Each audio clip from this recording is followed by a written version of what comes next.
Akala ng iba, basta may trabaho ka, pwede na sa Pag-ibig Housing Loan. Pero may income requirements po. Hindi lang po requirements ang tinitingnan ni Pag-ibig.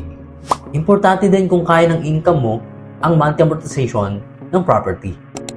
Halimbawa, kung ang monthly amortization ng property ay nasa 10,000 pesos, kadalasan ito ay nagre-required ng 30,000 basic salary para ma-approve.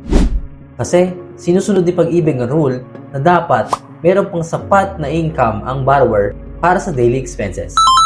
Pero kung kulang ang income mo, huwag agad mawala ng pag-asa. Pwede kang mag-add ng co-borrower tulad ng asawa, kapatid, o magulang para pagsamahin ang income. Marami nang na-approve sa Pag-ibig Housing Loan dahil pinagsama ang income ng co-borrower. Gusto mo bang malaman kung pasok ang income mo sa Pag-ibig Housing Loan? Follow mo lang ang page na to for more Pag-ibig Housing Loan tips.